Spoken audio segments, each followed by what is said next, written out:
I am Daniel Lucas, and welcome to Movie 101. And today we're having a Safa Sunday. Hello, everybody. I am Safa Burnell. I am a cyberpunk and mythpunk author, and also a former filmmaker who is sloughing the rust off of her bones and getting back out there. It's good to see everybody today. It's good to see you, whatever time zone you're in, wherever you are, whatever you're doing. Thank you for being here, and thank you for being interested in movies. Yes, speaking of time zone, Miss Bernal, let's shout out our listeners from all over the world. Let's say our ranking tops for the last 30 days. Can you read it, Miss Bernal? Our Ooh, number we one. have Bolivia, Slovenia, Thailand, Nigeria, and Mexico. Thank you so much. If you are from Bolivia, Slovenia, Thailand, Nigeria, or Mexico, you are one of our top listeners, and that is so exciting to see. Thank you for being a part of what makes Movie 101 Review such a fun thing to do, and hopefully fun and a little bit educational on the magic of filmmaking. So epic thanks to you. Thank you so much. And if you are elsewhere in the world, then make sure to shout out Movie 101 Review so we can grow listenership everywhere we go. Yes, thank you so much. Because this podcast is created to empower movies itself. So, Miss Bernal, what will be our topic for today? We're talking about adapting a period of time in history in film. So when you look at a historical film, like an old Western back in the day, like you had a whole bunch of tiny, really little TVs, and the hero was always in a white hat going from the left to the right side of the screen, and the villain was always in a black hat going from the right to the left hand of the screen. The reason they did that kind of thing early on in cinema was just that TV screens were so small and they only had, so much that they could put in an image so that you could see things and figure out what was going on in the show. But as cinema continued and as cinema got bigger and bigger and bigger and bigger, we see people going back into time periods, whether it's the Old West in things like the assassination of Jesse James by the coward Robert Ford or True Grit. You got those really epic westerns that you're looking at, or whether you're going back to something like Gone with the Wind, and were the costumes purely accurate? Arguments could be made. No, you know, but I love looking at historical film and seeing what it actually takes in order to kind of bring a time period to life. And back in the studio era of movies in the 1950s, kind of going in there in California, in Hollywood, they would just kind of reuse a lot of sets and go through it. And they had little company town, basically town fronts where they would shoot westerns and town fronts where they would shoot something for the 1950s. They would have all of these sets and locations that were almost permanent, and then just kind of roll through all of these costumes and different things. But in order for the costumes to translate well on the screen, in the black and white era, they had to use a whole bunch of different colors and fabrics that we wouldn't necessarily use today. And so looking as somebody who was a costumer, in the industry, especially in theater, I know it's theater and film are different, yes, but I did both. You would never use the same fabrics that they used in the 1950s in something like Gone with the Wind today. You wouldn't really use them because they're not going to translate as well as they did back then with the camera technology that they had, with whether or not this was black and white or color, and whether or not that shade of gray actually looks fairly real or fairly correct, or whether you needed to, fix and do something different. But now we've got some incredible movies coming out that are just they seep the era that they're in. They are of that era. The texture of the fabric is one thing. The way that the cinematography was done is another thing. All of these different things. The dialogue that you're getting are almost slightly modified in order to fit modern cadence and things like that. But you're getting more dialogue that fits the time period as well. And it's so fun to see that level of realism, if I can say that, in a historically accurate movie like True Grit or The Assassination of Jesse James by the coward Robert Ford. A big name. I'll just call it the Jesse James movie from now on because I love that movie. It's one of my favorites. But I don't know how much we're going to get through this podcast today if I'm constantly going The Assassination of Jesse James by the coward Robert Ford. So, how important is historical accuracy in historical movies? I think with something like The Assassination of Jesse James, they wanted an incredible amount of realism in order to make the movie function. And I think with something like The Assassination of Jesse James, that was the right call. Director Andrew Dominik and the cinematographer Roger Deakins, who I love Roger Deakins. If you've been a fan of this show at all, if you've been listening to us since we've been doing Safa Sundays, you will know that I've brought up Roger Deakins in the past, especially when we talked about Dune 2, because Roger Deakins tends to work with Denis Villeneuve. And if you've been wondering why Denis Villeneuve movies like Blade Runner 2049, Dune, why they look the way they do, it's one of the big reasons is Roger Deakins. Roger Deakins is also the cinematographer on The Assassination of Jesse James by the coward Robert Ford. And what he did to help with the realism, which was incredibly important to telling a historical moment, they were going for that realism, was he made a lot of the scenes look like they were coming from the kind of camera lenses and different lenses that they actually had at the time. And he also used basically mostly natural light, which is astounding. You're going to film an entire movie with natural light? What? There's a lot of kind of dangers there, and it needs a very finessed hand to be able to handle something where you're using basically as much as possible natural light. And it did nothing but make the visuals perfect in the movie. The visuals are astoundingly good. And for something like The Assassination of Jesse James, which was going over this historical moment, it was building these two characters. It's building the coward Robert Ford. It's building the character of Jesse James as a larger-than-life character. It was showing a little bit of the historical background of Jesse James as a sort of, self-labeled hero and who believed he was, taking things from a conquering force and different things like that until you finally get his end. And for that, it meant a metric ton. For something like Bridgerton, which we could also talk about here, you don't need to have historically accurate music. You don't need to have historically accurate costumes. You don't even have to have the same moments in history that they had in the Regency era. All of that isn't necessary because it is a form of romantic fantasy. And so with something like Bridgerton, I love the costumes. They're so fun. The makeup, the costumes, the way that everyone's going on the mall, the whole thing. It is a riot. I love it. It is candy to the eyes. Is it historically accurate? No. But for something like Bridgerton, it doesn't need to be. It doesn't need to be historically accurate if you're just having fun with these incredibly tense emotional romances between people of certain socioeconomic statuses, and they're all trying to get the eye of the queen and watching out for Lady Whistledown's latest episode. It's just great. It's a completely different thing that you can take a historical time period with Queen Charlotte and, quote unquote, Mad King George and the whole thing. And you could take that time period and pay homage to it.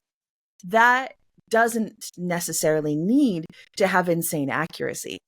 But if you are saying that this is more of a realistic interpretation of something, or you're saying that it is meant to be more of an accounting of a historical moment, then I am expecting that your costume department, that your props, that your set designers, that your cinematographer, that they have looked into that period of time and they have done their research and they have learned how clothes are constructed, how certain things lay on the body, how a body moves when they're wearing certain things.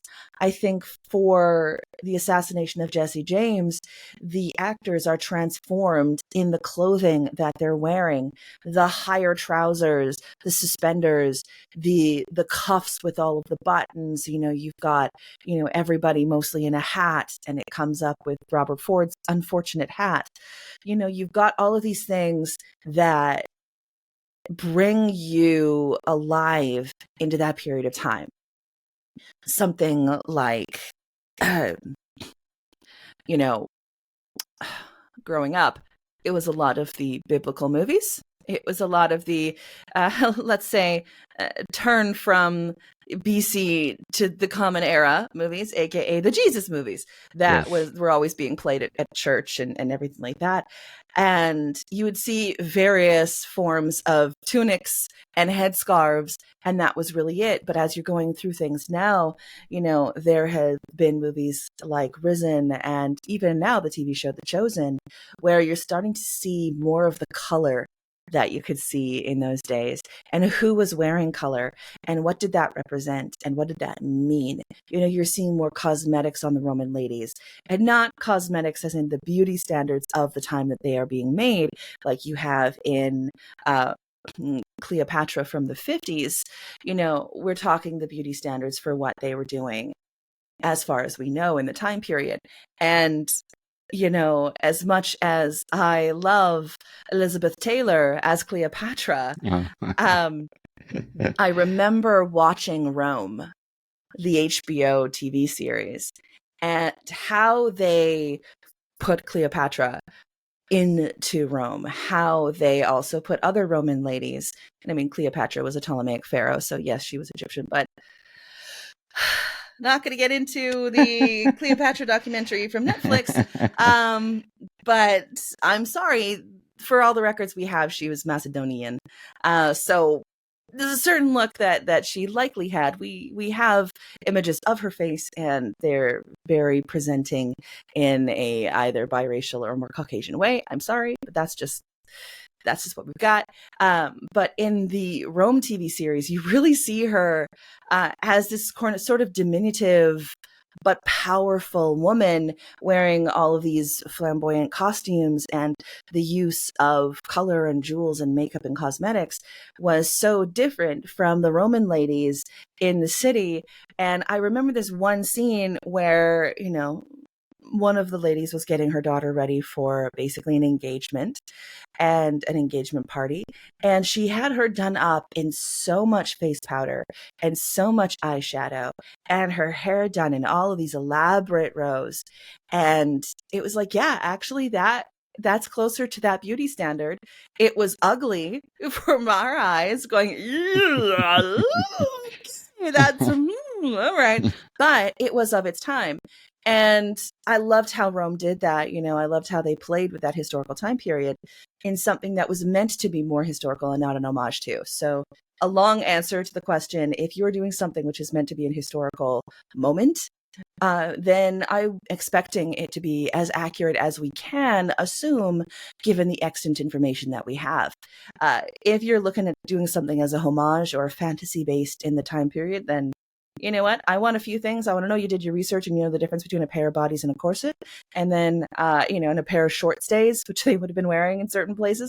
And then I'm okay with seeing neon yellow and other colors that they would not have had.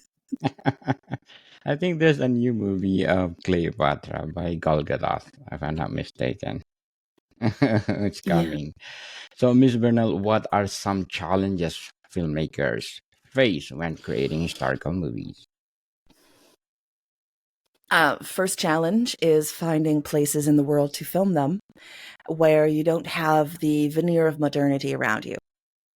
So this is a challenge for historical filmmakers. It's also a challenge for fantasy filmmakers. Who wasn't there for Lord of the Rings, The Fellowship of the Ring, when in the theatrical version, a automobile passed through the Shire? Yes. That one little scene really early in the film, you see the dust cloud, you're like, oh my gosh, that's a car. And you're like, whoops. That was a fail there, but it was a joyful fail because everyone talked about it, Love Uh, it. but finding places that feel of a certain time period is quite difficult unless you're in certain areas. There are certain places in South Korea and in Japan, and there are still some places in China which harken back to historical time periods, and it would be so fun to see the historical dramas that are made around those locations in those places. I think there's a huge push in Korean cinema for a lot of historical content, and especially in the Joseon era, and they are able to kind of belt out these incredible costumes and fairly accurate locations, and it's difficult. But when you find those places, you kind of have to cling to them. We're a little bit almost more lucky in a way in some places in Europe where you can go to, some of the Baltic countries. You could go down into some of the countries around the Caucasus. You can go into places like Croatia and Slovenia and get some incredible historical places that look a little bit roughed up, that look a little bit more like they haven't been as modernized as this lovely estate house in England where they've had, all the modern fixtures since 19 odd two. It in order to get that kind of really historical medieval feel, a lot of movies for a very long period of time were filmed around Croatia and the countries in the former Yugoslavia and things like that, because you'd be able to find a lot more of that sort of rugged landscape when you went a little bit further out from the main cities. And that was really amazingly cool. In North America, in a lot of places in Europe, in a lot of places around this world, it is more and more difficult to find locations where you can sort of angle the camera away from a modern road or, some form of power wires, different things like that. It's a little bit more difficult to find. But then you think, okay, well, we need to go into the studio and actually create these sets or find the very few locations that we can go. So I think that's definitely one of the things. Another thing is, again, costuming. It is so important what the actors are wearing. It is so important to the time period that they're in, that the costumes move the way they ought. And we saw this too in a more kind of way in the live action Beauty and the Beast that Disney did, when a certain actress who was in it refused to wear the undergarments that would have been worn. And then you could see it. You could see that she's not moving the way she should be moving in this time period.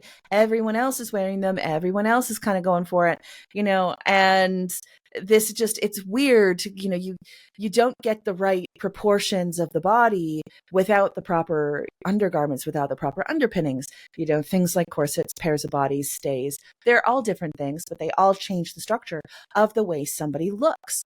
And so it's a little difficult to make those. I have made in my time Yes. a ton of different historical undergarments and things, everything from, the linen tunics that would go underneath everything and linen shifts and the whole thing, all the way to pairs of bodies and the whole other thing. And you get, a few modern actresses kind of standing up and going, it was uncomfortable. I couldn't breathe. I couldn't do this. I couldn't do that. I couldn't move. And then, the historical reenactors or people like myself who studied a lot of historical clothing through the years were like, but I've run miles in mine. Who fitted you? Wait a minute. Okay. So maybe just kind of thinking, maybe because you are in Hollywood and I'm not attempting any form of body shame. That's not what I'm doing. But if you already are blessed with an amazing body that you've worked very hard to maintain, there's not a lot to compress, which means you need padding. And that's how a lot of those historical frames worked. They didn't all try and get somebody down to one specific size. It was about the proportions. And, the proportions of the top versus the proportions of the hips versus the proportions of the waist, and then weight distribution for a lot of those big skirts and things like that in Eurocentric fashion, and so those were historically done with padding, not with, very few people would cinch really far down. And so that's another thing that could be really difficult, because the second that it's off, it feels off. You're like, but I see it though, and then the person is moving differently and you're wondering, why was that choice made? I'm curious. And it's also just expensive to make clothes. It's expensive to have to source all of the fabrics and different, kinds of cloth. And you need a lot of people in that costume department to make that work. And that can be a gigantic expense in something where usually in a modern film, they could send, wardrobe people out and get some clothes and put them on a rack and be like, okay, let's try it until we find it. It's definitely one of the things that I both love and kind of go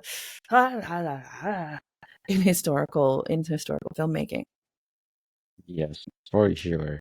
So, how do filmmakers balance storytelling and historical facts in historical movies? Mm. Depending on the film, there are certain films which are more fanciful from the get-go, and they might make choices for the modern audience or for modernity, for the people who are watching the movie now. When it comes to balancing historical fact, I think it's difficult, especially now, especially in the cultural world we are living in currently. It's difficult to separate who was good, who was bad in the past with the morality that we have now. And the fact of the matter is, there are a lot of moral choices and a lot of ethical choices that are made now that, as far as we're able to tell, were not necessarily anywhere else in history. And so I think the balance is being real about who this person is, who they were, and what they were doing of their time. And also making something that people can still find a way to connect to. I mean, human relationships are always human relationships. Yes, there are complications and things change over time. And depending on what time period you're in and what culture you're in, there will be different relationships between different people. But that essence of, I love you, that essence of family, that essence of best friends or brothers or sisters or lovers, a lot of that, you'd be kind of shocked looking back in history to find that it's fairly similar. That kind of thing, that instinct of us, a mother protecting her child, a father protecting his family, brothers going to battle either against each other or with each other by side. Those moments have been part of history from almost prehistory, from the beginning of time, human time anyway. And so those kinds of things I can think can center us. But I think the difficulty now is to put something out there that might, in modern eyes, to some audiences, offend. And it's like, but this wasn't offensive at the time period. What do you do? The question being, what do you do with something which was perfectly acceptable in that time? Which that's just the way that things went. Even something like the gender binary. The gender binary for thousands of years was basically, other than a few outlying tricksters and, some few outliers, was the way that the world was structured, was the way that culture was structured and society. And that was, indicative of the roles that you could play. And now we've had probably about 15 years of that changing in a very radical way. Well, what do you do if you're making a historical movie in the time period of, say, the Viking raids of the Vikings going all the way down the river and all the way down to Constantinople? What do you do with that? Do you have a bunch of female Viking warriors, or do you have the women back at home? But what happens if you need to have a certain quota of, different kinds of people within a film, but you're in a fairly sort of isolated place? What do you do? Do you make the choices that they did, where they had casting changes and things like that to kind of modify and adjust? Or do you say, this is the story, this is what was there, this is who this person was, and then stick to that? I mean, it's tricky, because you're damned if you do, damned if you don't. right now. And I don't have a solution other than I can't wait to see more historical movies coming from every country in the world. I think that there is a wealth of history that we as filmmakers and we as film lovers can dive into to watch that we might not have seen. Again, I'm a huge lover of Korean cinema. I absolutely love it. I love watching a lot of historical Korean dramas. I also love watching Korean action films because they're fantastic. And I also love watching, a lot of things coming out of Japan. Well, Mm. those are, cultural events and things that in a more kind of North American world, we might not be as familiar with. And I think that's more of the way to approach certain kind of difficulties when it comes to how do you tell something accurate? Well, at the same time, telling it in a way that's not going to have people up in arms going, I can't believe you did that. Well, but that's the way it was. You have to understand that's the way it was. You have to see it in the context of the time and not necessarily in the context that we're living with today. And it's a difficult thing because there's people who get it wrong and people who get it right. And it's really easy to get wrong. Definitely, for sure, Miss Bernal. But before we go on, I'm inviting you to please do listen to my other podcast, Music 101, people, with my new co-host, or Mr. Mika Smith. Sorry, we were gonna talk about the legendary Ian Hunter. So please do listen our new season of Music 101. Also, what role do historians play in the making of historical movies? Hopefully a very significant role in the script writing and pre-production. Also the post-production, but I think by the time you get to editing, everything's in the can. You had the chance. You had the chance. Go back, in the pre-prod. So I think that historians are excellent resources in the sort of fact-checking of pre-production times for a movie and being able to bring them in as early on as possible in the costuming department, in the set, in all of the things that make it visually stimulating, even in music, even when you're thinking about the eventual score. I would love to see historians being involved with the script, not to the point of making something dry. Like, you still have to make it vivacious, but being able to pepper in certain things like, oh, well, they never would have crossed somebody on that side of the body. Well, why? Because men were usually armed. Oh, whoa. So then I should have all of these dudes wearing some form of rubber armory. Yes. Oh, wow. Okay. That's great. Good to know. All right, here we go. Let's modify and adjust that. Let's, make sure that happens. And I love it in the costume department. I love it with the directors, and especially with something, I think they did this incredibly well again in the assassination of Jesse James with Roger Deakins. The way that in the time period, you're starting to get photographs, you're starting to get prints, you're starting to get that kind of technology on the rise in the time period that they're going for. And so you get these scenes where the camera lens looks like you're looking through an old early camera. And that wobble of the glass, that handmade lens, all of these different things. You're getting this, this texture and this wobble and a little bit of distortion around the edges. You're getting all of these different things that all of a sudden throw you back into that period of time. And if you didn't have somebody who knew what the history of lenses was, what the history of camera lenses entailed, then you would have missed it. And that would have changed that movie quite significantly in its visual style. And so even knowing, having an art historian talk to the cinematographer and say, these were the sorts of images that were popular at the time. This was the sort of thing that they were doing, you've got either wood prints or different kind of oil painting techniques. You've got all these different things. This is the way that a room would look. They use tons of color. And I think that is another thing that's really precious to remember. it seems, this is just my opinion, we use a lot less color in North America and some places in Europe than ever in the history of the world has ever done.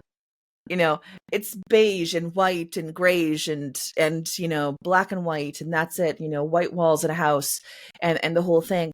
That's not necessarily the standard in a lot of places over periods of time. People in the Elizabethan era, in the Tudor era in England, loved color. They were painting as much as they could.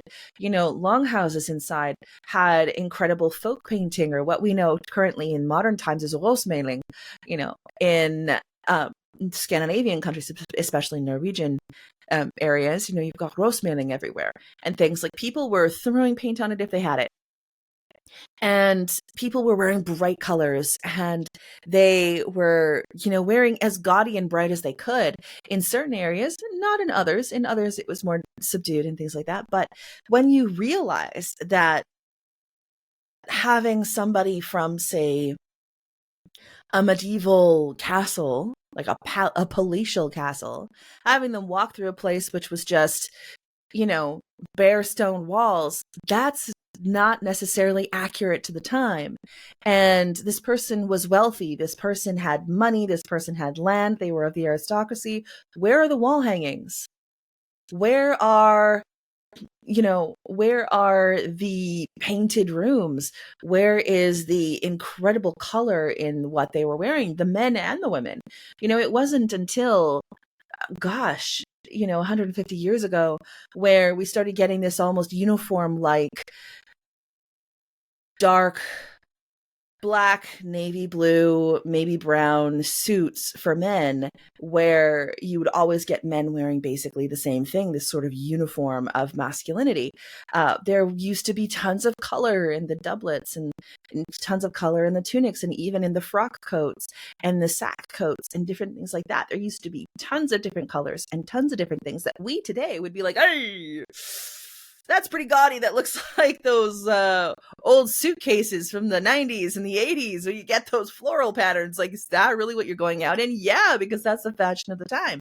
A historian is going to help them figure those things out and kind of release our modern eye so that we could see what things would have looked in the time. And then we can kind of curate that. You can never do anything that is purely historically accurate because we weren't there. We don't know exactly how certain things worked.